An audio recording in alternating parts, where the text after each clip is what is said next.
Cek kondisi technical please. Attendant.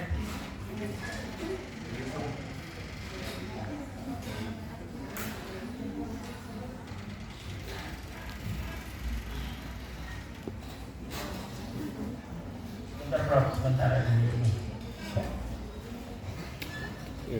Everyone, I'm Ika Lestari Damayanti from Universitas Pendidikan Indonesia, and today I'd like to share with you all about story-based pedagogy and how it can help us to imagine multidisciplinary strategies for English language and literacy development in Indonesian school.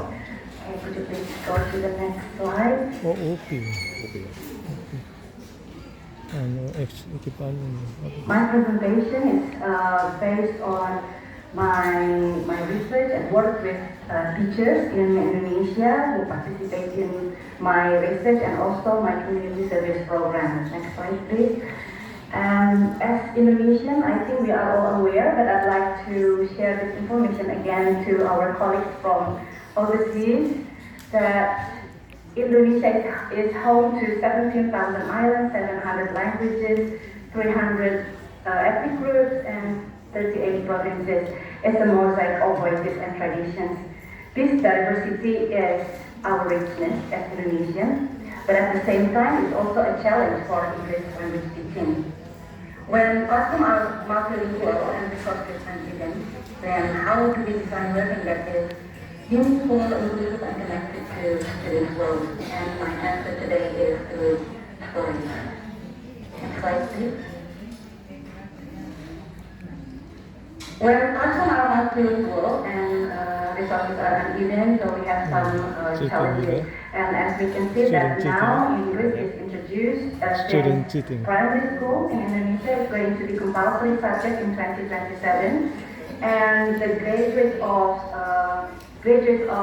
high secondary school students are expected to achieve B1 UCFR American high school. Junior high Okay, school, so senior. the national Itu system in Indonesia now emphasizes 6 macro skills. Previously, we are familiar with 4 language skills like listening, speaking, reading, and writing, but now in digital era, we also need to be concerned with multimodality. So the 6 macro skills include listening, speaking, reading, viewing, watching, and representing. And this outcome implies a broader concept of literacy or multi-literacy, multimodality, one that values multimodal and social meaning making that involves not only the linguistic modes but also other modes. Next slide, please.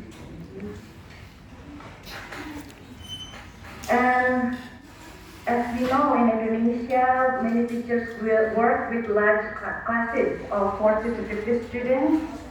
Some are very lucky if they have 25 or 30 students. And many teachers also complain that English is taught within very limited time, maybe 2 hours or 3 hours per week. And also, the students have limited exposure to authentic English. And we also adopt the pedagogy that is imported from the West, which emphasizes on active learning or maybe English only policy, which does not always fit local realities. So we need to reimagine our strategies. We need approaches that honor our oral tradition, embrace multilingualism, and also integrate learning across subjects instead of fragmenting it. And this is where stories comes in that I would like to share with you all. Next page, the next slide, please. So, one story. I believe that you are familiar with your Indonesian. I grew up with Mouse Deer story or Si Kancil, and I believe some of you, maybe those who are in the hall, you there, are you familiar with Si Kancil story? And you can put your hands up so I can see that I'm not alone here, that you're listening. Right. Thank you. Yeah. So one story, because in Indonesia we have strong oral traditions and we love telling stories, and stories have been used as media to educate the generation. And next slide, please. Stories can also help our English language students to develop their language ability, and also it can help them develop their personal growth. Yeah. And next slide, short reminds us through stories to experience events we may never experience ourselves. So we can help students through stories to let them imagine, emphasize, and make sense of life. They don't have to go through pain. They can also experience through the characters in the story. Right, next slide. So, for example, this is click again. So these are two stories. I think you are familiar with the first one, Timun Mas and the Green Giant. About Timun Mas and the other, that is our local story, yeah. And then the other one, it is from the Western, the Paperback Princesses. But these two stories have similar main character, the girl there, and we might want to ask, you might want to have discussion with our students. So it's not only about asking who are the main character, when did it happen, something focusing on explicitly mentioned in the text, but we can also have discussion. Could you please click some more so we can have questions like, do you think Timun Mas ingredients are effective in fighting the green giant, for example? Or the next question, click, what would you do if you were the dragon? So we can explore through this story different kind of perspectives, or in our in the social media jargon, TikTok, for example, the POV. So we can ask our students to take different kinds of POV. Right, next. So that is the richness of language use in the stories, because stories can engage their audience through the exploration of common feelings related to human experience. So we often relate with hope that the character has in the story, or despair and belonging, sadness or excitement. And usually, one more time, in the story, we can explore this human experience through a character's perspective, so it's going to be interesting because we can stand on someone else's shoes and having the emotions that the characters go through. And then next week, yes, next, one more, yeah. Okay, so we can juggle with all emotions and their perspectives, and they are all interesting because they also relate to our own experience as human beings. So that's what we want to exploit and explore with our students. And through stories, go back to the previous slide, yes. As Rose mentioned, that engagement, understanding, and pleasure from stories is actually can be used as a natural starting point to teach reading. Right. So how can we teach it? So the pedagogy that I offer or I use in my study, based on John Dewey's, it is John Dewey's pedagogy, and I will contextualize it by integrating story element in it. And this pedagogy is underpinned by a functional model of language from Halliday. Next slide, please. So Halliday believes that language and context are interrelated. The University So of when we Sydney, use language, we always influenced by the context of culture, the genre, functional grammar. line. So it's about the purpose, the social purpose of the language used, and then context of situation, where our communication is always influenced by three variables: what the topic is about, who the audience or who is involved in the discussion, in the communication, and what channel of communication, whether it is face-to-face, or is it online, or is it hybrid, just like what I'm doing at the moment. So we have some options. So through this model of language, his colleagues, David Rose and Jim Martin, Rotary, developed gender-based pedagogy. Next slide, please.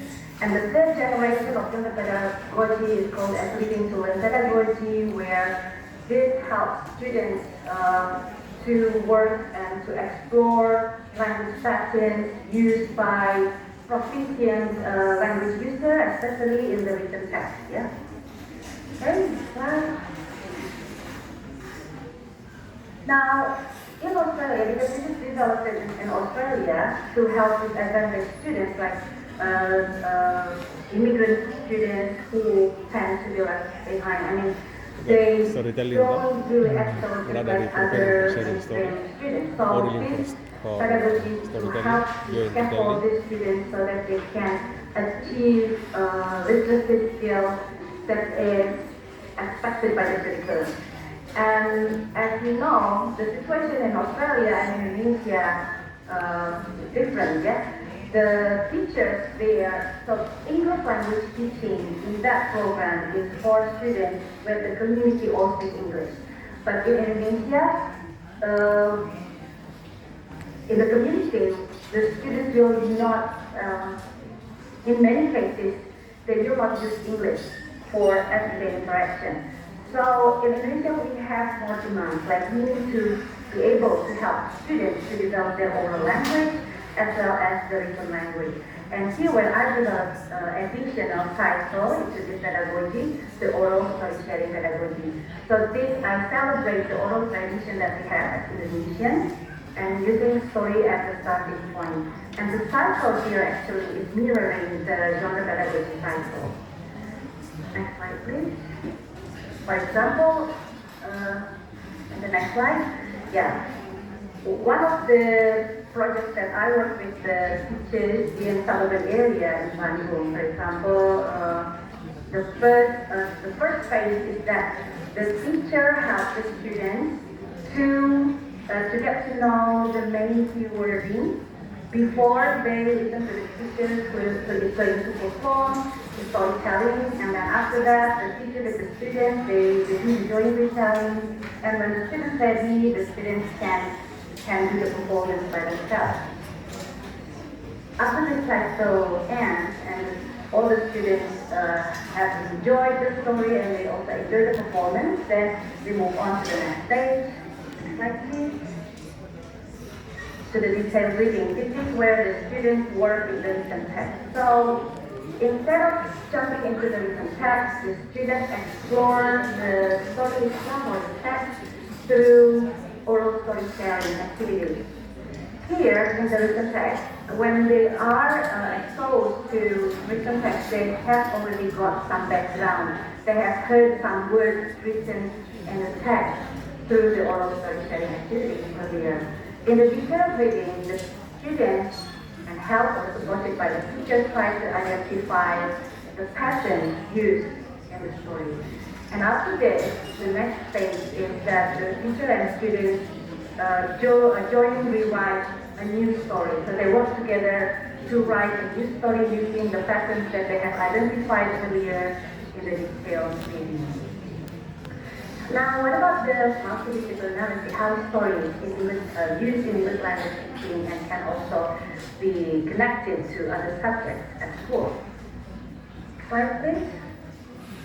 And this is an example of my mapping that the teachers that I have worked with.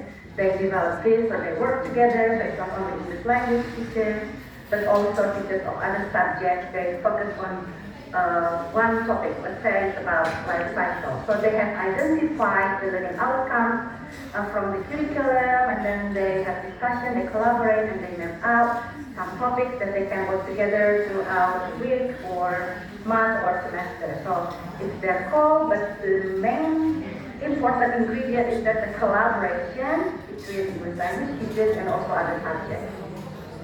As an example, slide 2. Go back to my favorite story about Si Kancil, and as you know, with the conversation between the Kancil and farmer, as you can see, Kancil later wants to watch the cucumber. How is literal interaction and emphasis ecosystem currently implemented in Japanese school? Okay, so thank you for your question. So your question Yes.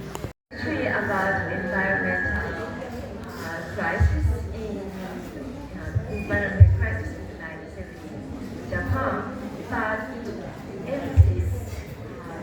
danger of harming ecosystem by using pesticide or harmful chemicals.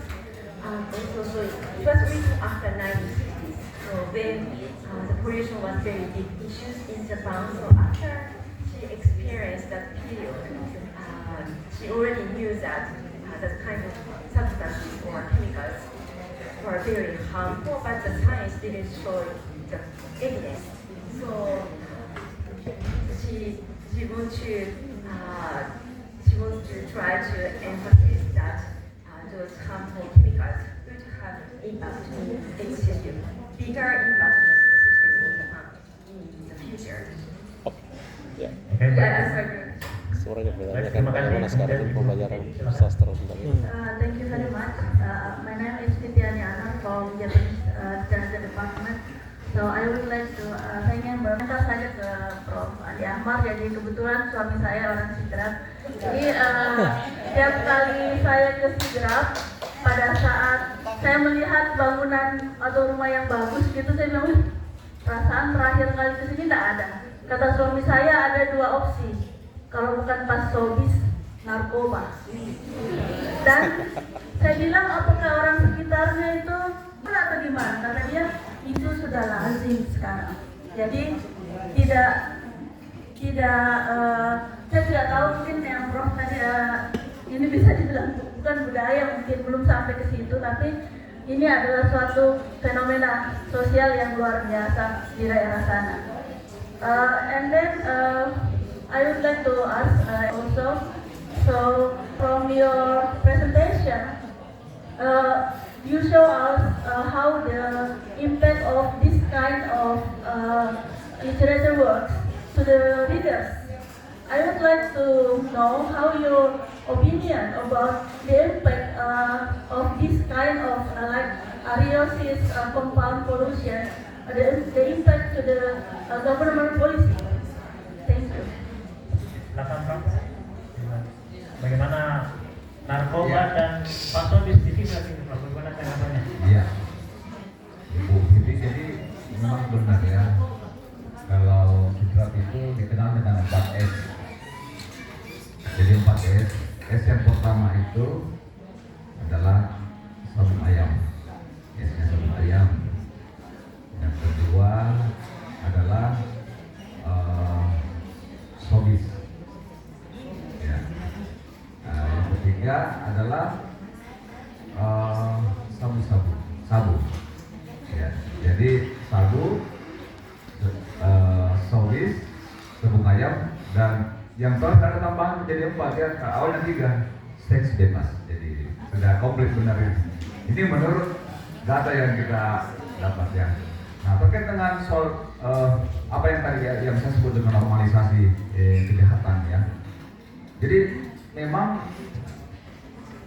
masyarakat sudah menganggap, masyarakat mengatakan begini dalam bahasa bungsi ya, jangan moto itu saya main, saya juga kerjakan yang saya kerjakan. Jadi silakan kamu menipu, silakan kamu. Nah, tetapi kan sebenarnya bukan hal yang terbentuk begitu saja. Ini Pak Sobis juga sebenarnya mereka ini sangat dermawan. Jadi misalnya kalau ada pengantin, dia bantu, malah menyumbang aset untuk masjid atau pembangunan masjid Pak Profesor ini. Robin Hood. Jadi dia menyumbang untuk aset. Jadi saya ke beberapa masjid itu seperti mengatakan ini sumbangan mereka ini. Robin Jadi Hood. apa yang disebut dengan normalisasi kejahatan memang sudah berlangsung. Jadi dianggap sudah tidak ada masalah. Dan satu hal lagi memang korban kejahatan ini sebenarnya tidak di kalangan orang Sidrap. Jadi korbannya itu ada di Softbank, di daerah-daerah lain. Jadi mereka menganggap bahwa ini tidak dilakukan. Tapi apa yang terpenting? Ini sebenarnya menghidupkan ekonomi masyarakat.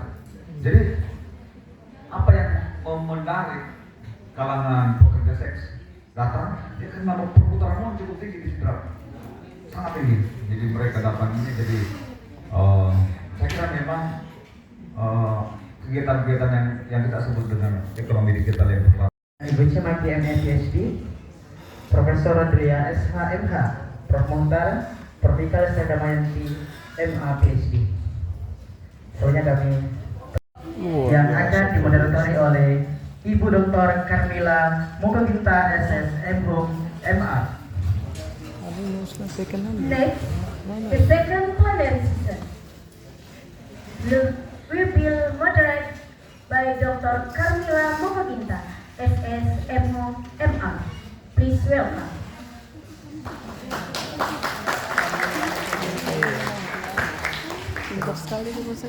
Iya, alumni Australia kan. Sudah berapa kali saya ketemu kegiatannya Australia? Iya. Mau minta. Kalau mau dong, Sama dari bahasa Inggris dia punya. background. The Honorable Professor Dr. Nur Hayati MHum as the head of ICLC committee and all the previous speakers of the previous session. The Honorable our main speakers for the second session, Professor Dr. Asriani Abbas MHum, Professor Wan Wendin, Professor Dr. Yusrin Sanusi Baso Applied Linguistics, Mr. Abdul Raya Panay Malay, who is now I think in Zoom, and also Bapak Priantoro MA PhD. Are you already in Zoom room, Kapri? Okay. And I would like to invite three presenters. Bukan sana. Profesor Dr. Bukan di ruangan Asriani, saya. Profesor Wan Itu orang di rumah. Wendin, dan Profesor Dr. Yusri Kan ada untuk ruangan 5 dia. Habis ini ya. paralel session. Silakan, Prof. Itu orang yang terakhir. 1, 2, 3, 4, 5 iya. Terus kita yang jam 3.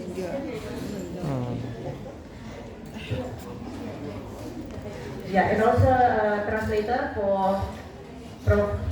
Wan.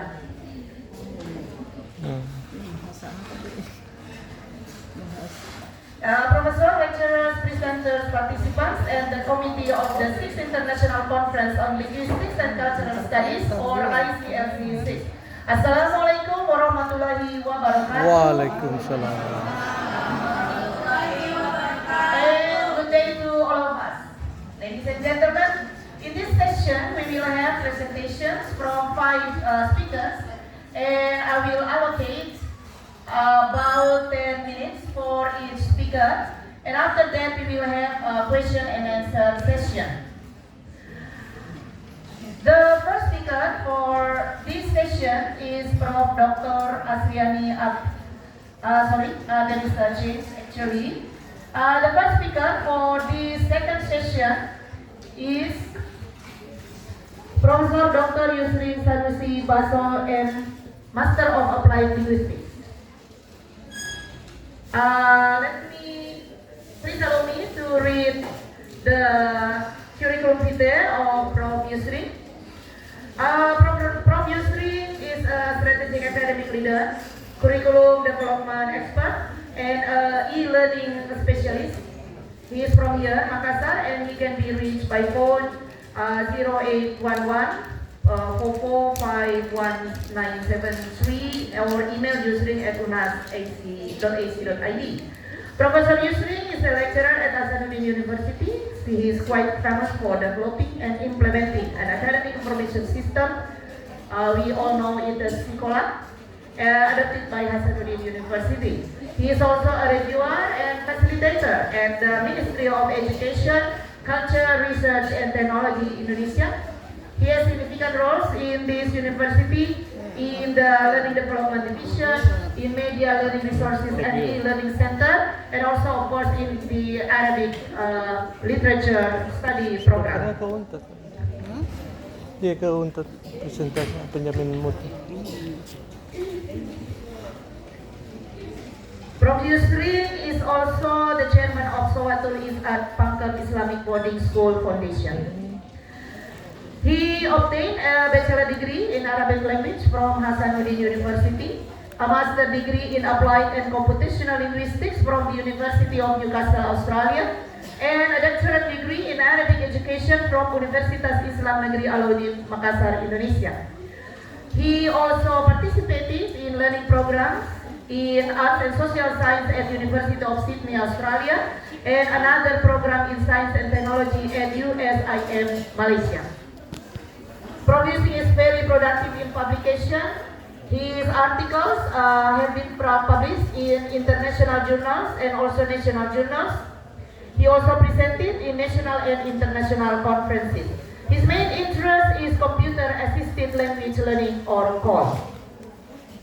From Yusrin has obtained some awards, including Online Learning Practitioner from Ministry of Education and Telkom, Outstanding Department Leader, presented by Rector of Hasanuddin University, and also as Outstanding Lecturer presented by Rector of Hasanuddin University. So, please welcome Professor Dr. Yusrin Sanusi Baso. The time is yours. Assalamualaikum warahmatullahi wabarakatuh. Waalaikumsalam. My requesting person, Prof. Nur Hayati, Honorable Staff Master of Ceremony, Honorable presenters, and distinguished participants. Kindly allow me to deliver my presentation while standing, as I sometimes find my difficult to deliver my ideas while sitting. So my topic today is rethinking online Arabic assessment, or mixed method study on the pedagogical impact of remote proctoring tools. This is I wrote in Arabic. Yeah, it means how to prevent cheating in online exam. I write this in Arabic to inform you that I come from Arabic study program. And so let's see the presenter doesn't work. Let's see cheating. Okay. This is also cheating. Yeah. Based on this, because this is only 10 minutes, so I try to do my best to present my slides more than 20 in 10 minutes. You can see at the slide that do lecture need application to reduce or prevent students from cheating during exams, and students cheating in electronic exam, as you see in this picture. So this is also cheating while I don't know the student, but he used to PCs, and this is also, yeah, he or she use his mobile phone, and also this is also book, and also yeah, in short that they are cheating in online exam. I would like to inform you that the internet penetration rate in Indonesia, that at the moment you can see that 79.5% of Indonesian people use internet, and by the year grow rapidly. And at the moment, you can see here that 221.56 million people use internet. And by the age group, you can see here that our student is here, 74.23% use internet, and this is the penetration, the internet use penetration across generation. Here, yeah, I don't know, maybe none of us are here, but here, maybe some of us here, and I'm here, yeah, because I was born in 1970, so I was here. And our student is here and here. Yeah. So this is the internet penetration across the generation. What I want to say is the lesson learned from Indonesian Internet APDJ, Asosiasi Penyelenggara Jasa Internet Indonesia, Indonesian Internet Services Provider Association. It means that smartphone and PCs as a learning tool that must be utilized at the current time, at the currently, or at the nowadays. So, if you see the picture, which of the following is the ChatGPT logo? Who knows? C, D, or A? C. Your answer inform us that D, you B, are B, C, familiar D. with the AI. Now, I want to show something last June in this year, we conducted Arabic examination, online examination, into method. One in the classroom by paper-based. As you see in here, we distribute exam paper to the student. And the second one, we conduct exam online. But there are two types of exam online. One, conducting exam online as usual. And the second one, exam online but using proctoring system. What does mean proctoring system? You have to use your laptop, and your laptop has camera. And you sit in front of your laptop, but the what you call the Screen only provide question of explanation. If you want to go to Google or AI or something like that, and then you search with, doesn't work. This means that if you want to cheat, in this case, and the laptop will stop you. So this is we call proctor system. And what the result? This is I have to present it. Online exam using Sekolah as a learning management system method 1, and the second one that's already mentioned. Digunakan tes asesor rambut. Yeah. So Tes asesor what on kamera. what is the student tendency to want the three exam model in the Western Arabic language skill? Are there different in the score of time the student from the three exam method presenting? Let's see. This is the student but 2023, and the second one they got 2024. Modality 1, they conduct Arabic online exam, and 30 of 46 said untrust. What that means? They don't trust the online examination. And but 2024 certified untrust the online examination. How about the modality 2? They use online exam but under proctoring system. They trust, all students trust that we can cheat. The students said that we have no opportunity to cheat in online exam under proctoring system. And the modality 3 in the classroom, by paper-based, they said that no chance, no opportunity to cheat in exam in the classroom. And the score we have analyzed test of normality. As you see here, the C is less than 0.05. This one as well. This means that the data is not normal. So we can analyze based on parametric. We have to change to non-parametric statistics. And the result is, you can see here that the value is 0.149. This means that there are difference between the student back 2023 and the student back 2024. They both cohorts agree that exam online is untrusted. But they agree that exam online under proctoring system and exam in the class is trusted. So you can see here, fully online exam, no camera surveillance, online exam with camera monitoring, proctoring, and online CBT with randomized question and limited. So modality 2 and modality 3 in this case, the student trust that this is the best online exam if you want to do, but under proctoring system.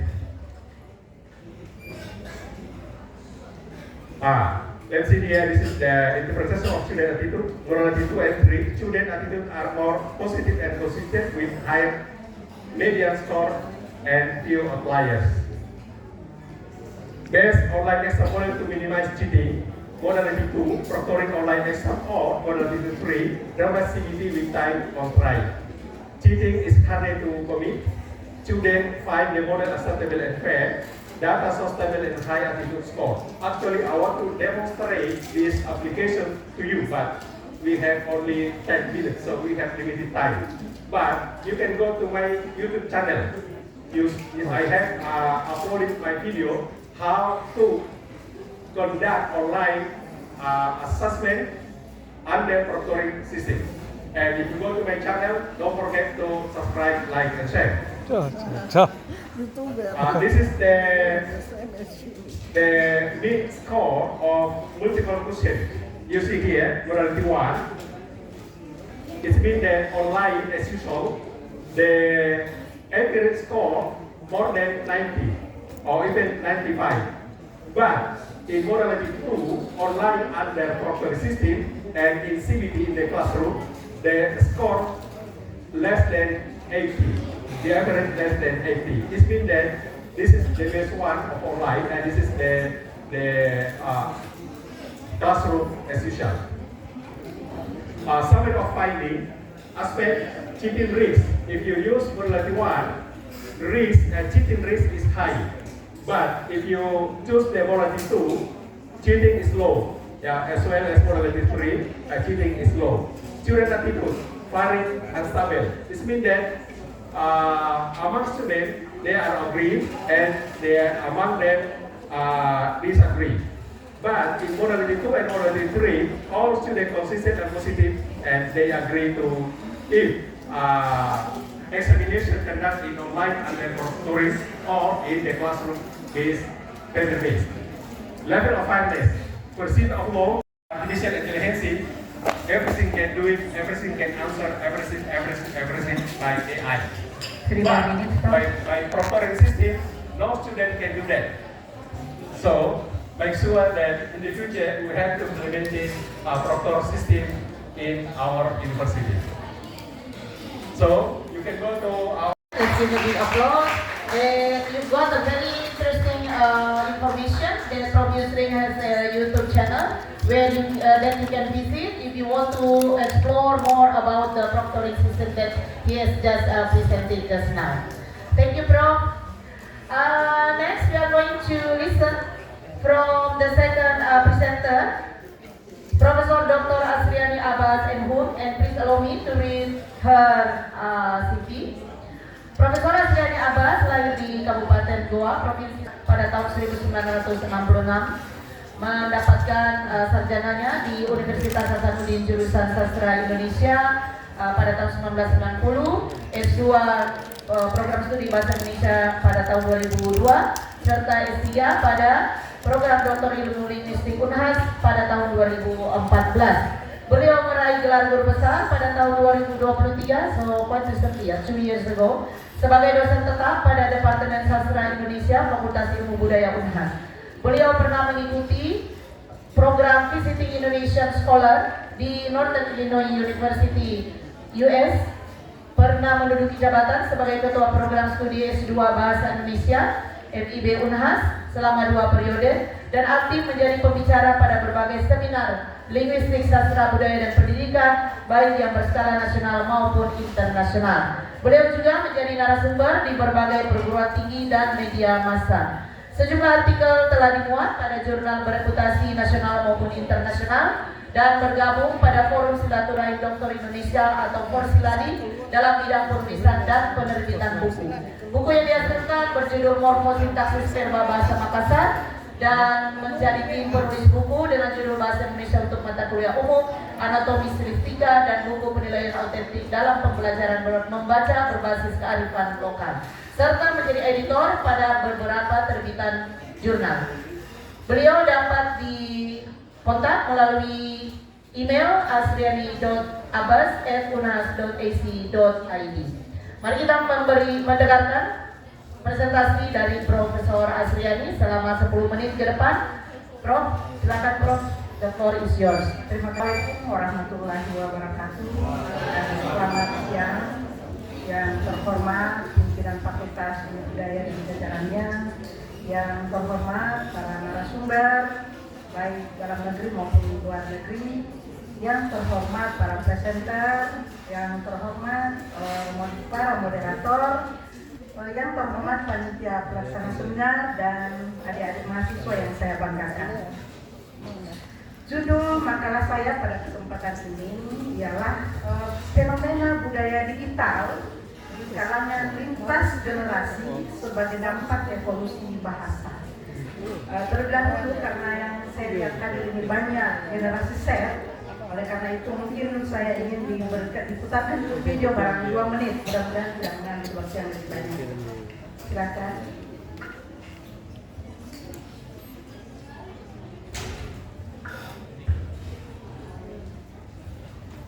Di era media sosial saat ini, bahasa gaul menjadi bagian tak terpisahkan dari kehidupan digital generasi muda. Berbagai istilah baru seperti healing, vibes, bestie, dan gasket muncul dan berkembang cepat melalui ruang digital, mencerminkan arah baru dalam berkomunikasi. Menurut pakar linguistik dan kajian morfologi bahasa Indonesia, Profesor Dr. Afriani Abbas dari Fakultas Ilmu Budaya Universitas Hasanuddin, bahasa gaul bukanlah ancaman bagi bahasa Indonesia baku. Hal itu melainkan bentuk kreativitas yang tumbuh mengikuti perkembangan zaman. Bahasa gaul di era digital itu memang sangat masif digunakan. Mengapa? Karena generasi Z kan pengguna media sosial yang tentu saja masuk dalam era digital. Nah, hal itu harus kita hargai sebagai kreativitas berbahasa generasi Z, dan kita bisa menjadi kreativitas berbahasa lintas generasi. Profesor Afriani menjelaskan, kehadiran bahasa gaul berjalan di realnya sendiri, karena seperti bahasa baku yang tetap memiliki fungsi formal dan akademik. Melalui pembelajaran bahasa Indonesia sejak sekolah dasar hingga perguruan tinggi, literasi bahasa diharapkan dapat menguatkan pemahaman generasi muda dalam menggunakan bahasa secara tepat. Dalam pandangannya, perkembangan bahasa adalah proses yang tak terhindarkan. Media sosial mempercepat lahirnya istilah baru. Namun, kekuatan bahasa Indonesia terletak pada kemampuannya beradaptasi tanpa kehilangan identitas. Profesor Afriani pun mengajak untuk merayakan keberagaman berbahasa tanpa melupakan pentingnya ketepatan berbahasa dalam konteks formal. Itu sebabnya bahasa Indonesia itu diajarkan pada mulai dari SD, SMP, SMA sampai perguruan tinggi, karena itu untuk memberikan penguatan kepada generasi yang akan datang bahwa bahasa Indonesia khususnya bahasa baku itu tidak boleh ditinggalkan. Walaupun banyak gangguan bahasa lokal, bahasa asing, bahasa gaul, tetapi bahasa baku tetap eksis. Tidak boleh kita pesimis dengan keberadaan berbagai bahasa yang ada, terutama bahasa gaul yang ada sekarang. Profesor Afriani menambahkan, perkembangan bahasa gaul di era digital telah menunjukkan bahwa komunikasi tidak lagi terbatas pada kaidah, namun juga mencerminkan inovasi dan identitas sosial masyarakat modern. Rizka saja Unhas TV.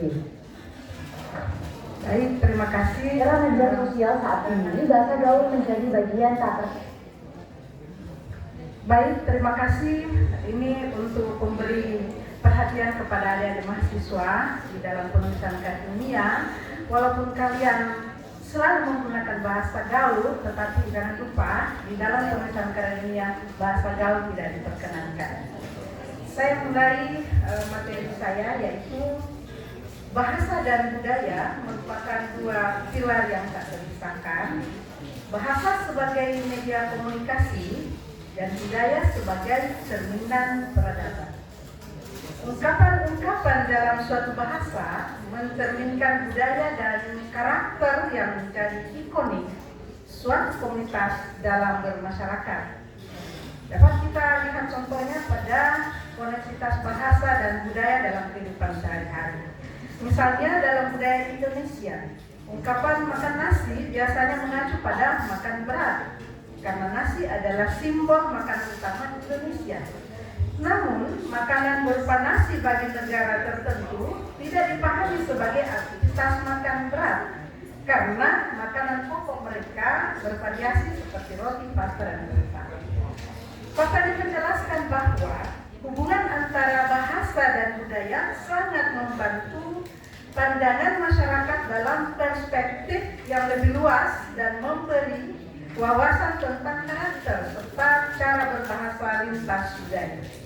Nah, penelitian ini saya lakukan khususnya fokus pada generasi Z di Indonesia, yaitu remaja berusia 15 sampai 28 tahun sebagai generasi pengguna digital yang paling produktif dalam platform media sosial. Dan sumber datanya saya ambil dari jejaring sosial dan tuturan generasi Z pada saat mereka berkomunikasi dalam situasi non formal. Kemudian teknik pengumpulan data itu saya lakukan screenshot atau tangkap layar, simak, catat, dan rekam. Dengan demikian, evolusi bahasa merupakan perubahan yang tak terelakkan. Bahasa yang berevolusi akan mengalami perubahan baik pada bunyi, ejaan, tata bahasa, dan makna. Evolusi bahasa merupakan suatu keniscayaan yang akan berlangsung terus-menerus. Adapun faktor-faktor pendukung evolusi bahasa itu ada 3. Yang pertama, perkembangan teknologi. Yang kedua, interaksi budaya. Dan yang ketiga, perubahan sosial. Dengan demikian, era digital sangat memengaruhi revolusi bahasa yang dinamis. Bahasa tidak lagi statis, tetapi berkembang begitu cepat. Kata-kata baru yang dihasilkan baik berupa plesetan maupun peningkatan atau abreviasi sebagai sarana komunikasi yang sangat populer dan ekspresif bagi budaya lintas generasi. Apa manfaat memahami evolusi bahasa? Yang pertama, mengikuti tren terbaru, kemudian komunikasi lebih efektif dan keunggulan kompetitif. Seiring dengan dinamika zaman, bahasa dan budaya itu mengalami transformasi secara sporadis. Era digital berkembang pesat menjadikan bahasa tidak hanya berfungsi sebagai alat komunikasi, tetapi juga telah menjadi unsur kunci dalam transformasi sosial dan budaya. Nah, tentu saja akan berpengaruh pada tantangan globalisasi bahasa, terutama pengaruh bahasa global. Bahasa Inggris sebagai bahasa internasional memberikan pengaruh signifikan terhadap pola komunikasi di lokal dan menciptakan dinamika baru dalam penggunaan bahasa. Kemudian tantangan berikutnya yaitu teknologi digital yang canggih dan komunikasi individualistis. Jadi setiap generasi menggunakan variasi bahasa tertentu untuk menciptakan rasa kebersamaan sehingga cenderung membentuk komunitas yang berbahasa dan kian individualistis. Ya, baik, saya memperlihatkan bahwa ternyata di dalam peningkatan dan plesetan itu ada pola-pola yang terjadi. Misalnya santai diplesetkan menjadi santuy, gemas diplesetkan menjadi gemos. Kemudian ada akronim, ada pemenggalan, ada kontraksi yang dapat dilihat langsung di slide karena waktu terbatas.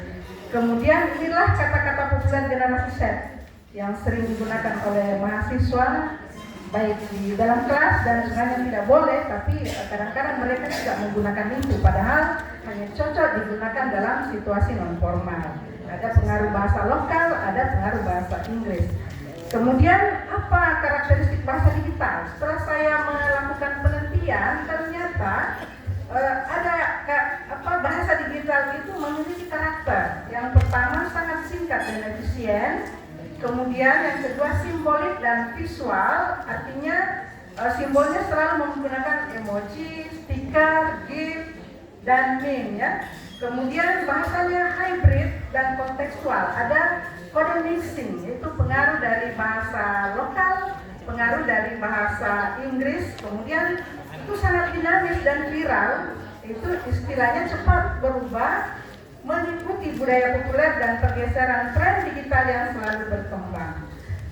Dengan demikian, ternyata aspek budaya digital itu komunikasinya interaktif, berbagi konten, misalnya berbagi foto, video, meme, hingga diskusi daring.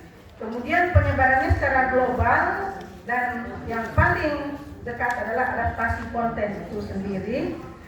Inilah simbol-simbol komunikasi digital yang sering diempatkan oleh anak remaja kita. Kemudian ada dampak positif dan negatif media sosial ternyata tidak perlu saya bacakan karena waktu terbatas, tidak saja di slide. Kemudian inilah pembagian lintas generasi dan perbedaan cara menggunakan bahasa. Ya.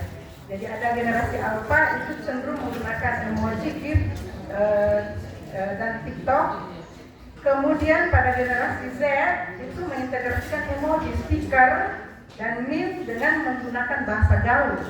Dan generasi X seperti saya ini cenderung menggunakan bahasa formal dan cenderung berhati-hati dalam menggunakan komunikasi digital dengan pendekatan yang lebih konvensional. Kemudian generasi milenial itu akrab dengan internet, menggunakan komunikasi bahasa formal dan gaul. Jadi ada kombinasi antara bahasa formal dan bahasa gaul. Nah, inilah yang menyebabkan terjadi kesenjangan sosial. Kadang-kadang generasi tua tidak memahami istilah-istilah gaul yang digunakan oleh generasi Z misalnya atau generasi milenial. Oleh karena itu, untuk mengurangi kesenjangan diperlukan literasi digital lintas generasi agar bahasa digital menjadi sarana komunikasi yang inklusif, bukan pemisah antar generasi. Nah, strategi menjembatani komunikasi lintas generasi bisa dilakukan dengan literasi digital, kesabaran dan empati, belajar aktif, konteks dan tepat. Karena waktu terbatas, saya simpulkan saja bahwa kehadiran teknologi digital telah memberikan dampak signifikan terhadap pola komunikasi masyarakat. Kemudian penggunaan bahasa gaul menjadi aset berharga dalam menempatkan bahasa Indonesia sebagai bahasa modern yang senantiasa beradaptasi pada perubahan zaman dalam spektrum lintas generasi. Dan yang terakhir, adaptasi bahasa diperlukan guna menjaga kebertahanan dan integritas bahasa Indonesia di tengah kompleksitas kehidupan bangsa dan kuatnya arus integrasi global. Demikian, terima kasih. Assalamualaikum warahmatullahi wabarakatuh dan selamat siang. Waalaikumsalam warahmatullahi wabarakatuh. Kita beri aplaus untuk Prof. Apriani. Thank you very much for your presentation. And now we will listen to the third speaker, Professor Wang Wenbin from Nanchang University, China. Please allow me to read Professor Wang Wenbin's CV. Beliau lahir di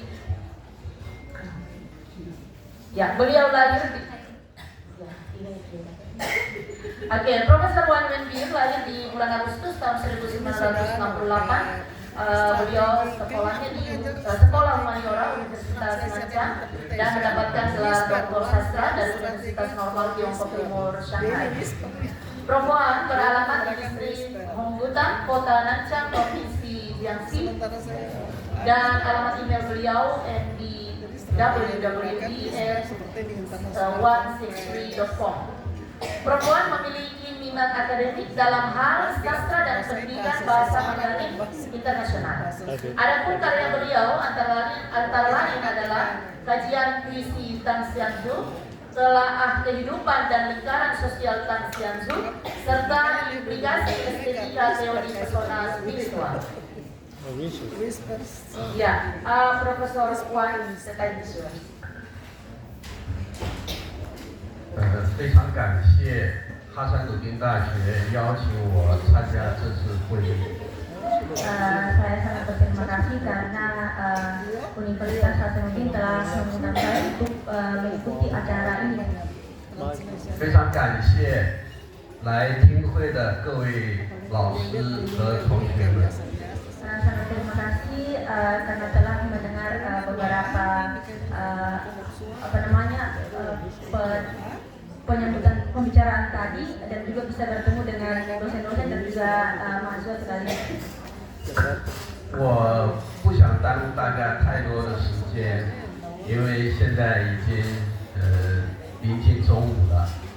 Saya tidak akan membawa waktu untuk menjelaskan kepada semuanya dan saya juga akan menjelaskan kepada para hadirin.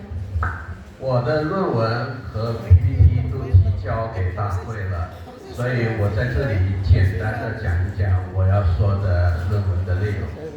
Katanya makalahnya dia sudah mengumpulkan kepada panitianya, jadi dia akan menjelaskan secara singkat saja nanti. 我们这个会议主要是我前面听了很多的同志都是谈的 AI 的问题。 Tadi saya sudah mendengarkan semua pembicara menjelaskan tentang masalah AI. AI 让我们这个世界变得越来越快，越来越快。 Jadi AI ini membuat dunia kita menjadi semakin cepat. 我们从苏拉威西、马卡萨、温哈斯，如果去中国用 AI 可以用这个科学技术，可以很快就能够去。 Jadi Rosa bilang itu kalau misalnya kita dari Sulawesi, Makassar mau pergi ke China, kalau kita menggunakan AI ini itu akan begitu cepat. 但是我们的身体如果要飞越万水千山，飞越很长的距离，去到中国，不是那么容易的。 Jadi kalau misalnya tubuh kita itu terbang terlalu jauh, mungkin tidak begitu mudah. 我们如果从这里去中国的话，那么我们先要从温哈斯到飞机场，从飞机场坐飞机到雅加达，然后再从雅加达又转飞机才能够到达中国。 Jadi jika kita mau pergi ke Tiongkok, mungkin kita dari sini tuh pergi dulu ke bandara Hasanuddin, terus dari bandara tersebut kita terbang ke Jakarta. Nah setelah ke Jakarta, barulah kita bisa sampai ke Tiongkok atau China. 这样就造成我们生活在两个世界，一个是网络的世界，一个是真实的世界。 Jadi dengan dua hal ini kita bisa hidup di mana dua dunia. Yang pertama itu dunia internet dan kedua itu dunia yang real atau dunia yang sebenarnya atau dunia saat ini. 我们现在人类面临的 AI 已经介入到我们的生活当中。 Jadi AI ini sudah masuk pada kehidupan sekarang kita ini. 所以 AI 非常的重要。 Jadi AI ini sangat penting bagi kita.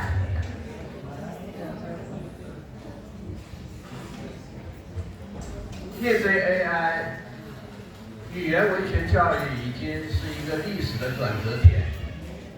它既要颠覆旧的传统，也可以独善其身的一个象牙塔，迎来了一个我们必须要积极面对的、拥抱的一个时代，文艺复兴的时代。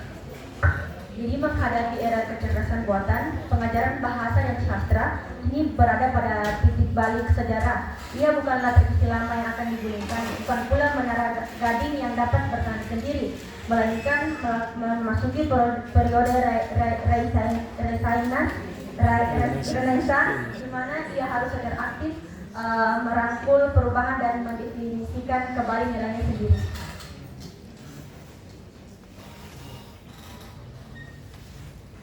那么我们现在都知道，首先一个我们知道 AI 是什么 ？AI 我们都知道就是人工智能。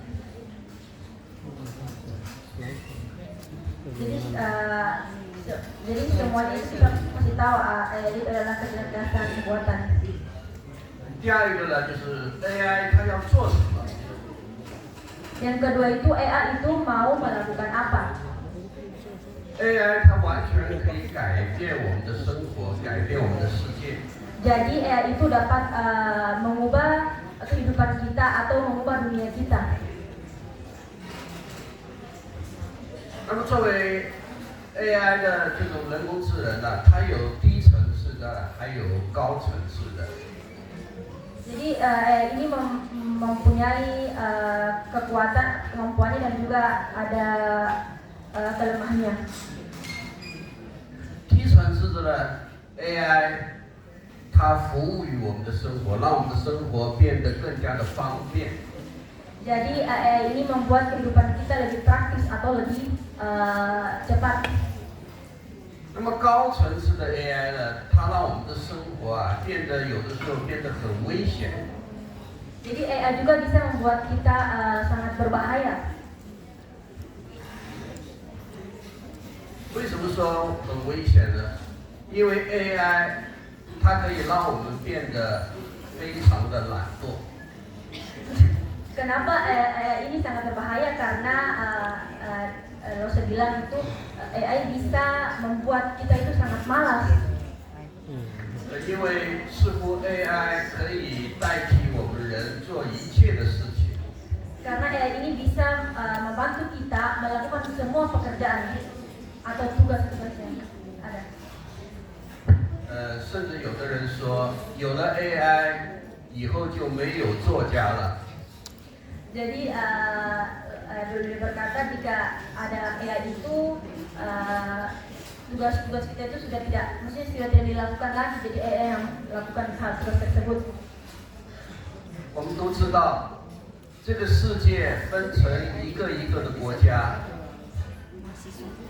就是因为有不同的语言。 Jadi semua kita tahu bahwa ini mempunyai dia itu sudah mempunyai aturan yang mengikuti bahasa setiap negara. 不同的语言把世界分成一个一个的岛屿，不老虎。 Jadi ini bisa membuat bahasa itu sendiri. 不同的一个一个的岛屿，语言。 Jadi bahasa itu bisa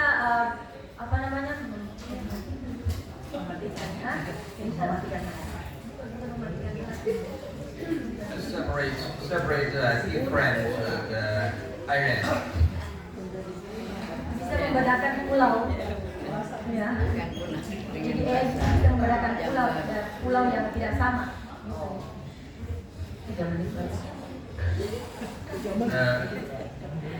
AI 还可以让我们的生活，就改变我们的生活。 Jadi AI juga bisa mengubah kehidupan kita.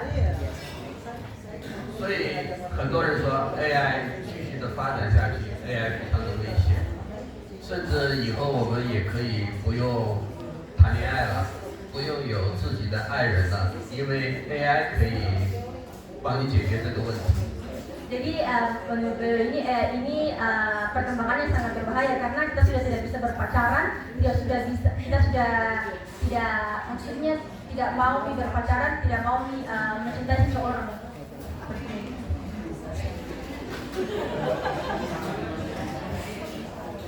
但是我们人类生活在这个地球上已经几千年了，不是，生活在我们就是文明的人类生活在这个地球上已经很多年。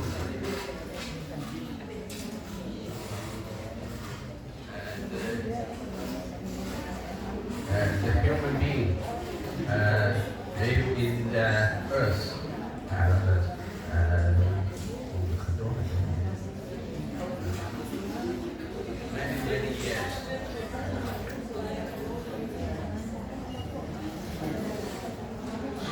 那么我相信，面临着 AI， 面对 AI， 我们人类还会继续的发展下去，生存下去。 Jadi kami percaya bahwa ini bisa kedepannya bisa semakin berkembang dan juga bisa semakin tumbuh. 很多东西，很多的事情，很多的东西是 AI 不能够代替的。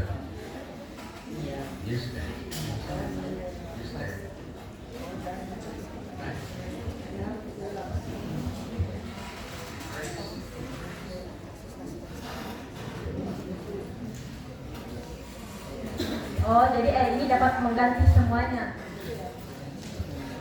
我这里要再插一句话啊，这位同学阿米拉是我们中文系的同学，今天我叫他来做翻译，其实也是检测一下他的汉语水平。 Jadi beliau berkata bahwa Saya ini adalah mahasiswa bahasa Mandarin Keberanian Tiongkok dan beliau memanggil saya di sini untuk menjadi penerjemah untuk bisa juga melatih atau mengembangkan bahasa Mandarin saya. Dan juga saya ini baru semester 5 jadi bahasa Mandarin saya terlalu bagus juga. 刚才我们说 AI 很多的事情是不能够代替的。 Jadi AI ini tidak bisa menggantikan semuanya. 对，我们每个人的人生是要一步一步的走下去的。 Ya, baik, waktunya sudah habis, mungkin bisa disimpulkan.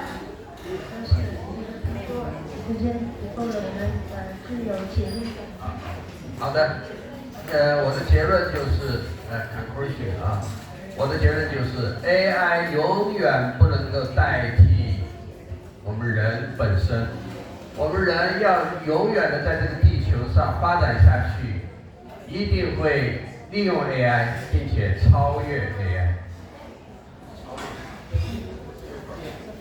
Jadi beliau berkata bahwa AI ini tidak bisa menggantikan diri kita sendiri. Tapi dengan perkembangan AI tersebut kita bisa mencari hal-hal baru dan juga bisa menggunakan AI tersebut. Ya, baik. Makasih. Terima kasih. Baik, kita berikan aplaus dari perempuan ini sudah mengurai.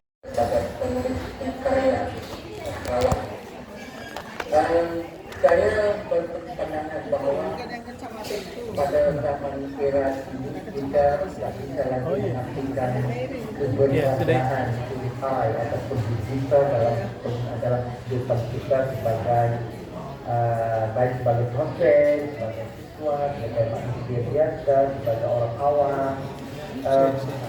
Mau atau tidak kita menerima keberadaan dan juga kedatangan AI dalam kehidupan kita zaman sekarang ini.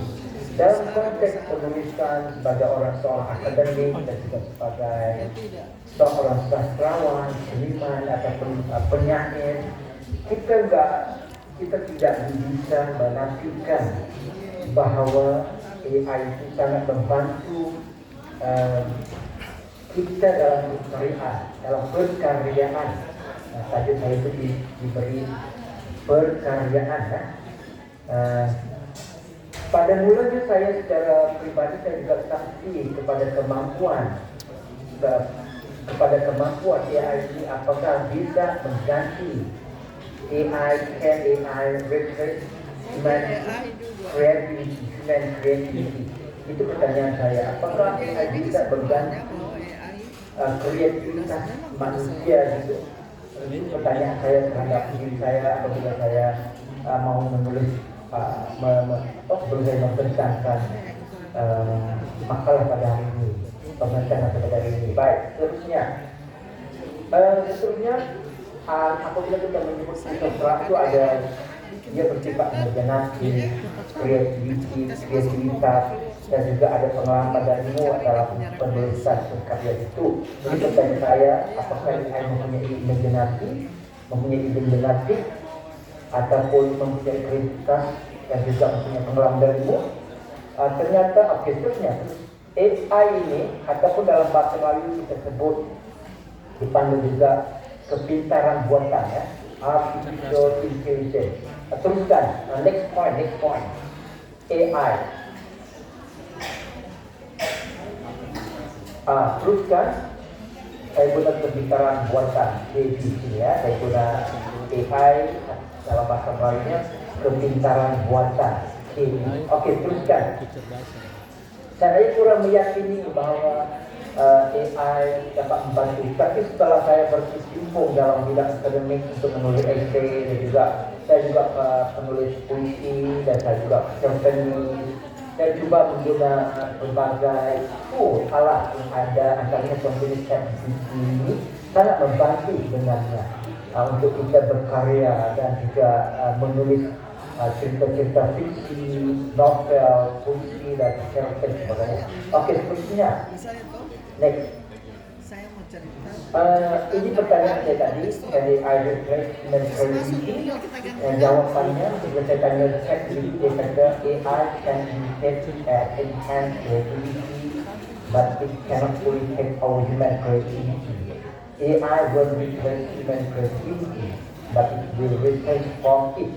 Dia tidak bisa membantu, tidak bisa mengganti sepenuhnya AI ini, tetapi dia bisa memberi kemudahan, memberi kesenangan kepada penulis sendiri. Dia tidak bisa membantu, mengganti, tetapi bisa transform apa yang kita mau menulis. Katakan saya menulis sebuah novel, saya boleh menggunakan AI, tetapi kita terpaksa takluk kepada syarat-syaratnya ataupun step-stepnya ataupun proses-prosesnya. Kita cuma mengisikan plotnya, dialognya, dan mungkin di situ AI akan melahirkan novel yang cukup bagus.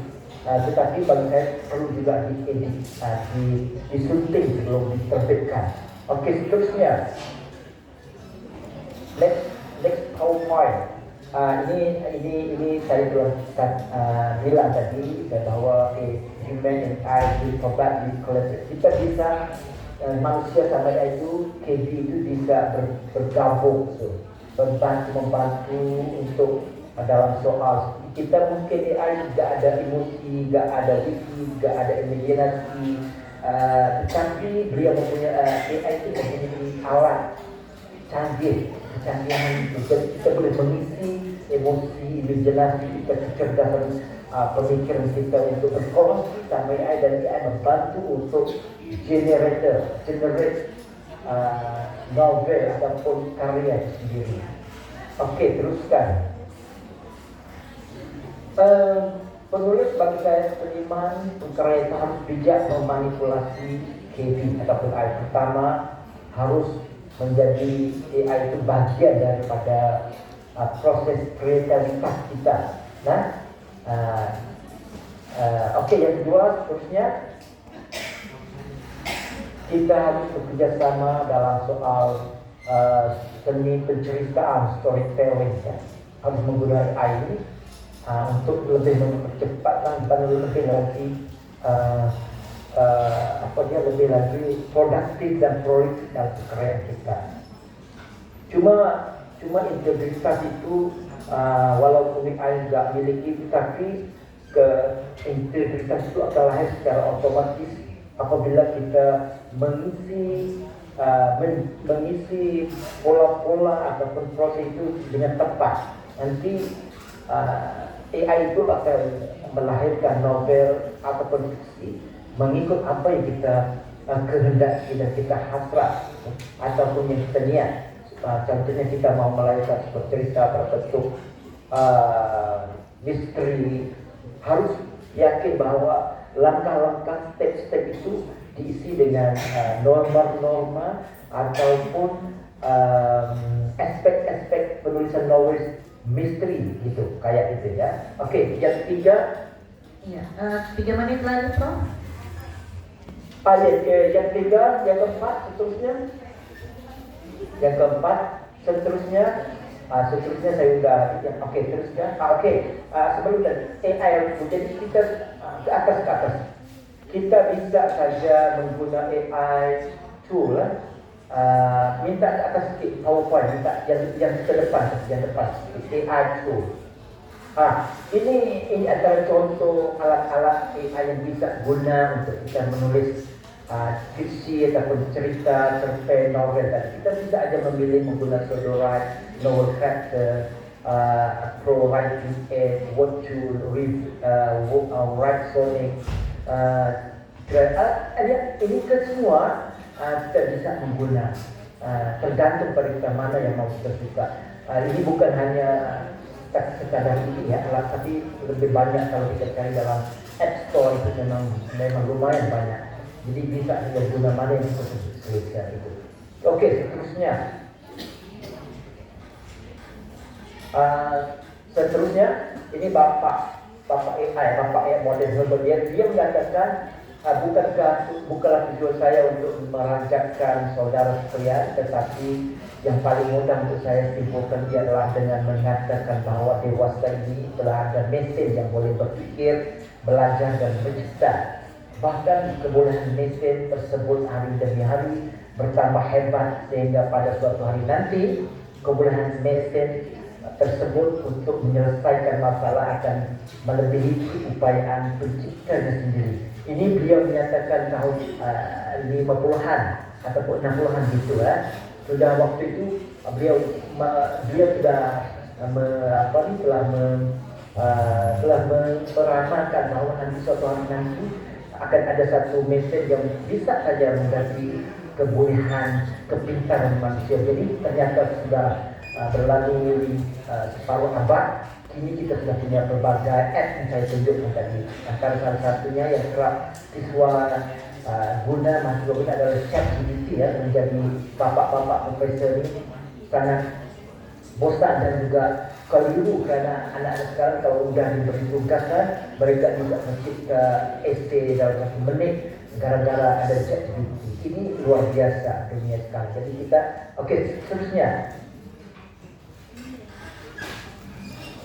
Jadi saran saya untuk perkaryaan dalam era kepintaran buatan ini, penulis atau seniman harus bersedia untuk mendepani zaman, menukar persepsi. Kalau dulu kita enggak yakin dan kita pandang jelek kepada KB, tapi tidak. Bagi saya harus kita mengubah persepsi kita bahwa KB itu menjadi wajar bergabung dengan kita dalam penulisan esai dan penulisan fiksi. Belajar dan tahu tentang KB, harus belajar. Jangan kita membelakang di KB, tapi harus kita mendepani dan belajar, ambil tahu, bijak memanipulasi KB. Kita harus bijak. Dan ini kemudahan yang ada untuk kita pada zaman modern ini. Dan yang terakhir, menerima hakikat kewujudan KB. Kita tak bisa kalau kita tak mau kalau kita mau menyepelekan KB dalam kehidupan modern sekarang, itu adalah tidak wajar kata saya. Tapi harus kita memanipulasikan KB untuk penghidupan kita sekarang. Seterusnya saya rasa tidak ada, itu saja mungkin. Saya rasa terima kasih kepada perhatian diberi. Thank you for your attention dan juga terima kasih kepada telinga kepada semua. Baik, terima kasih. Excellent presentation. Thank you very much, Mr. Abdul Raya Banai Malai, for your excellent presentation. Ladies and gentlemen, we will now listen to the last speaker in this session. I would like to inform you that akan ada sesi tanya jawab sesudah nanti presentasi dari pembicara yang kelima. Pembicara yang kelima ini akan sangat menarik, jadi jangan dulu meninggalkan tempat.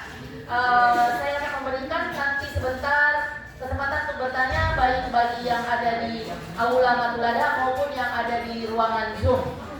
Okay, so we will now listen to the last speaker in this session, Bapak Priantoro MA PhD from Diponegoro University, Indonesia. Please allow me to read his curriculum vitae. Bapak Priantoro dilahirkan di Solo pada tanggal 29 Juni tahun 1983. He is from Diponegoro University. Beliau pernah belajar di Lancaster University, UK, dan mendapatkan PhD di sana dalam bidang linguistik, dan pernah juga belajar di Korea, Hanwoo University of Foreign Studies, dalam bidang linguistik and cognitive science, dan mendapatkan Master of Arts.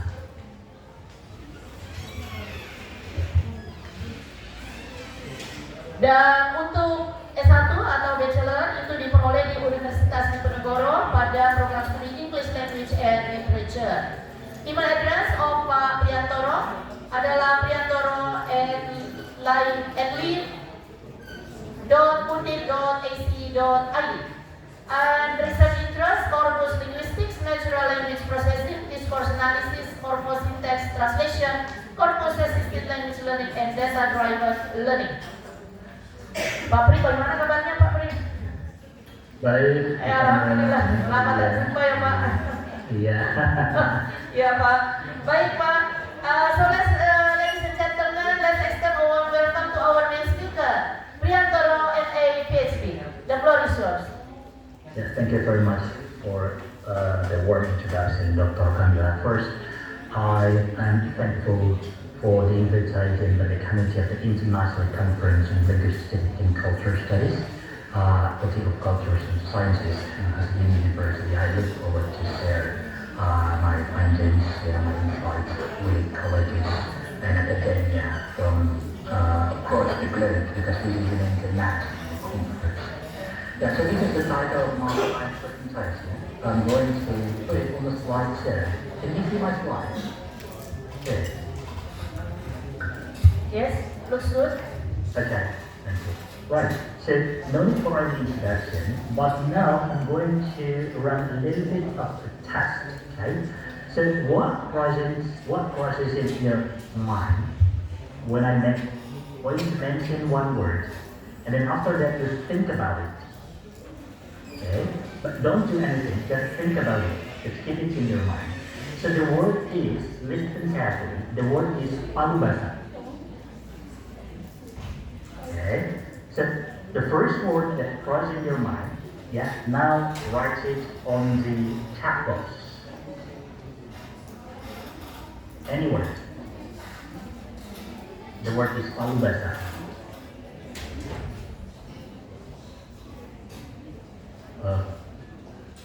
Okay, no responses. So maybe from Hungary, okay? From Ya, Nur sudah Alia. ada dari Nur Alia. The word is Or maybe from the crowd in the old years. What crosses in your mind when you hear the word palubasa? Bu Dr. Kandra, perhaps you can help me. Ya, Bapak Ibu kalau dengar kata palu basah katanya, kata apa yang kemudian ada di dalam pikiran kita? Ya. Oh, min Pak. Ada yang bilang min. Apa lagi? Telur. Ah, telur. Okay. Telur. Di Zoom ini ada yang bilang Makassar food. Sama Hungry. I'm not really sure what is serigala. Maybe anyone can. Serigala. Yeah. Okay. So I'm going to explain what is corpus linguistics with you, but with an example. Contoh Makassar, thank you very much. But related to our civilization area. Okay. So you see on the left, this is the result of an application of a corpus query system. So basically, we analyze a word and other words associated to the target word. So our target word here is palubasa. Now, the difference with the test that I ran just earlier is that the test was subjective. So one people's responses can be different from others, and it's not wrong. Okay? But corpus linguistics take empirical findings from an objective data set. So here it is taken from, I think, 8 million data set of Indonesian language. The target word is palubasa, and the strongest word associated to palubasa is coto. So congratulations if your answer is coto. But other answers were also present. Serigala, I'm not really sure again why it's here. Still rather, yeah, okay, authentic, conro, palbas, and palumana. So perhaps these are words associated. So you can see here, it takes into account grammatical relations and thematic relations of words associated with palbas. Okay, so what is corpus linguistics? I'm going to explain it a little bit quickly because we don't have much time. It's sort of a language based on like text collection. Yeah? It's empirical and data driven, so it's not subjective, it's objective. It seeks patterns beyond intuition. So one of the functions of corpus linguistics is to confirm your intuition, whether your intuition is correct or not. But in many cases, in some cases, I think you can find findings inconsistent to your own intuition. And that's the beauty of corpus linguistics, because we have an objective data set which might be different than our intuition. The application of corpus linguistics are very wide, from lexicography, language staging, discourse analysis, and natural language processing. The difference between corpus and corpus query system is sometimes a little bit blurred. The corpus data is the collection of authentic text, while corpus query system is the tool for searching and analyzing the text. Okay? So you can imagine that you have a computer, yeah, and you have a text. To open the text, you use Microsoft Word, Libre, or the other. So the text system and the software are two different things. Okay? So these corpus query systems can help us doing a lot of linguistic analysis that sometimes is quite difficult to perform by hand. So for instance, we want to know which one is more frequent, Palu Bahasa or Toto, or the other kind of type. By intuition, it's very hard. If you want to search the corpus, if you want to read the corpus one by one, depending on the size of the corpus and the corpus, but with one click using corpus query system, you can find the answer to that really quickly. Things that is what the text that we run earlier, the visualization that I offered to you was produced by September. And I've done that within 5 seconds. I got words associated with Palu Bahasa. So you can read my book, Buku Referensi Pengantar Linguistik Corpus in Indonesia, yang tadi kita udah bahasa, or you can use the introductory linguistics. Well, corpus linguistics is an intersection between linguistics and computer science. So who typically does it? Okay? So linguists are usually involved in the interpretation and analysis of patterns in the or computer scientists, they are more the intersection. Evaluate post time and then talk to time. In a collaboration with using computer scientists, we typically build corpora, select data, doing cleaning, indexing, and annotating the data. But these days, so many linguists have the ability of computing, computer science, coding, programming, and many computer scientists here, some computer scientists, have good proficiency in linguistics now. So for instance, here are two products already published. The first one is the corpus, where typically the corpus is created by computer scientists, but me and other colleagues built it. Okay, so it's the first narrative scientific corpus of reviews of healthcare facilities in Indonesia. So these corpus take reviews of healthcare facilities. Well, most of them are complaining about how bad the facilities are, the services, but some are good about it. It is already accepted, but not yet published until 2026. So this one, the second one is already published, and the software is already up and running. So using this software, we can understand which word is noun, verb, adjective, so on and so forth. So this is the software that I created. Yeah, words are actually extended. 3 menit lagi, Pak Pri. Okay, so let's get into this, but maybe I want to say something interesting. So first, from the area of language education. So if you see here, there are two different figures from lexical bundles frequency. This one, lexical bundles produced by students of English learners in Asia. This one is produced by native speakers. So if you can see here, we have on the one hand, and we have on the other hand. But on the native speaker group, we have on the other hand only, we don't have on the one. And this one is a comparison between Chinese learning and native speakers. So we can see here that even native speakers, they go. Memang saya akui mahasiswa, kita sebagian besar 9% adalah menggunakan internet. Ya, betul. Yang memusingkan saya sebagai seorang dosen itu kalau memberikan tugas. Semua ada internet, Prof. So saya ingin melihat mana yang dan analisis mahasiswa saya. Semua copy paste gitu loh. Bagaimana kita mensikapi hal semacam ini? Karena terus terang kalau di hukum itu banyak sekali kasus-kasus yang mencuat. Kalau saya tadi coba saudara cari analisisnya secara keilmuan dan secara normatif, gitu kan. Cepat sekali ya. Ternyata semua di internet, Prof. Ini saya pusing 7 keliling. Ya, bagaimana cara mensikapinya? Dan apakah bisa misalnya kalimat-kalimat yang baik terus menerus kita berikan di dalam